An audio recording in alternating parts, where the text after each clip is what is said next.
Jadi hari ini kami mau buat video tentang digital Islam dan Islam berkemajuan.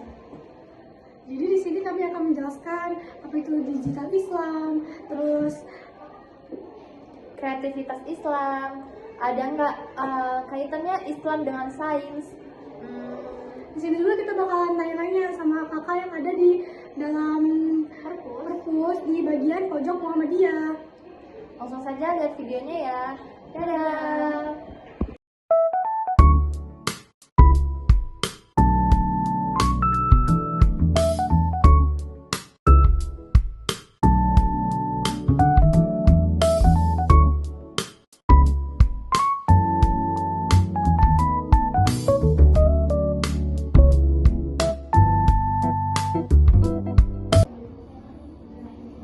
Kalian tahu nggak sih apa itu Islam dan sains? Kita mulai dari hubungan Islam dan sains. Banyak orang yang masih salah paham, seolah-olah agama dan sains itu dua hal yang saling bertentangan. Padahal kalau kita lihat sejarah, para ilmuwan besar zaman dulu kayak Ibnu Sina, Al-Khawarizmi, dan Ibnu Hasim itu semua adalah ilmuwan Muslim yang membawa kemajuan luar biasa.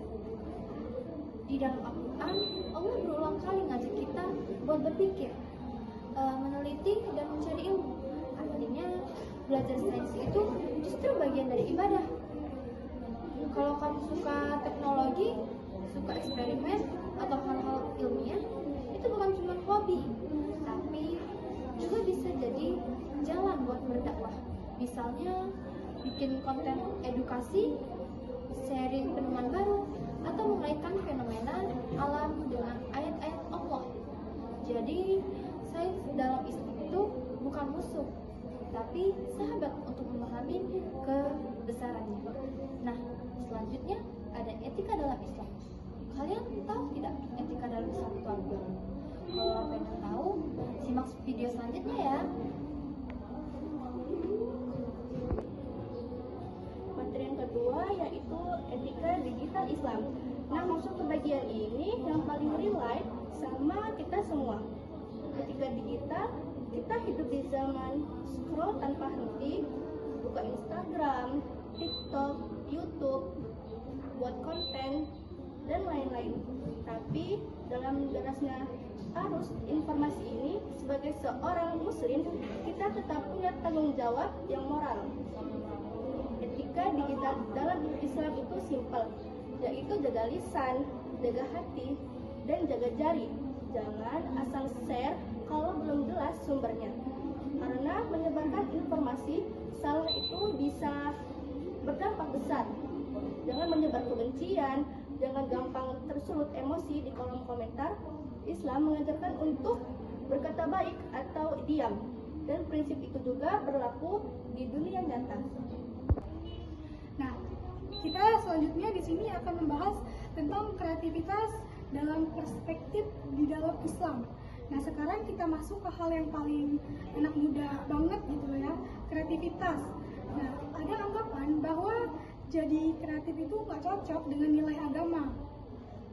Nah, padahal Islam itu sangat menghargai keindahan, inovasi, dan sesuatu yang membawa manfaat. Nah, kreativitas di dalam Islam ini bukan cuma sekedar soal seni, tapi juga cara kita menyampaikan pesan yang baik. Nah, lewat video edukasi ini kita bisa menarik perhatian, terus desain infografis Islami, bikin industri inisiatif, atau bahkan membuat konten humor yang tetap sopan. Nah, justru dakwah di zaman sekarang itu butuh kreativitas. Maksudnya itu karena orang-orang sekarang itu lebih mudah tergerak kalau mereka itu mendengarkan pesan yang disampaikan dengan cara yang fun, terus itu visual dan relatable. Nah, jadi jangan takut untuk berkarya. Jadikan kreativitasmu itu sebagai jembatan untuk menyebarkan nilai-nilai kebaikan. Selanjutnya kita masuk ke Q&A. Ayo, mari kita simak videonya. 1, 2, 3.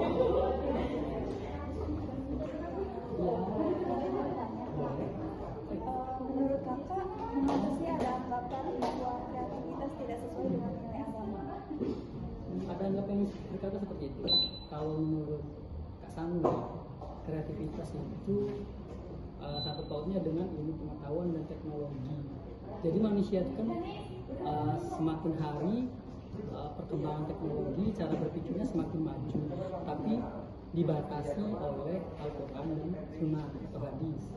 Kalau dulu kan kita misalnya nih, kalau kita nggak kreatif atau nggak perkembangan pola pikirnya tidak maju, tidak ada kendaraan, jadi kita dari dulu sampai sekarang naik onta aja kan, nggak mungkin kan. Makanya manusia semakin berpikir, semakin cerdas, semakin kreatif, akhirnya membuat kendaraan bermotor.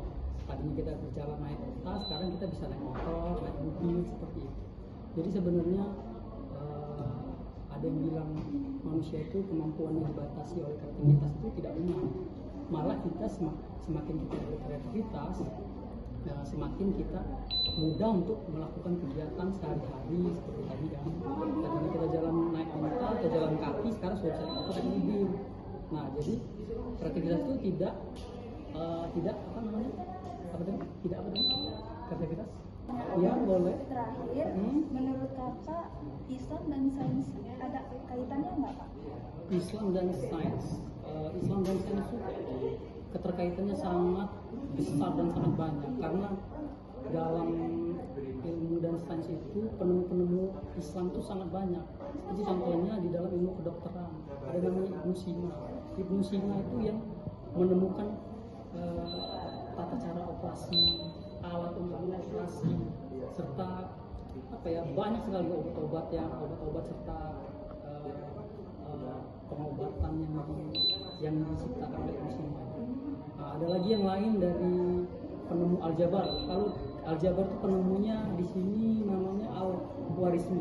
Kalau tidak ada aljabar itu tidak ada komputer, tidak ada coding, karena aljabar itu berhubungan dengan teknologi atau coding. Ya, jadi keterkaitannya sangat besar antara Islam dan sains. Karena kalau tidak ada Islam, mungkin tidak ada yang namanya kedokteran, ilmu kedokteran, mungkin tidak ada yang namanya ilmu komputer, ilmu coding, dan masih banyak yang lain. Ilmu astronomi juga ada, tapi yang Kak Sani tahu sih ya tadi salah satunya ilmu kedokteran ya, yang dari Ibnu Sina dan aljabar atau algoritma yang diciptakan atau ditemukan oleh Al-Khwarizmi. Itu saja. Baik, terima kasih. Ya, sama-sama.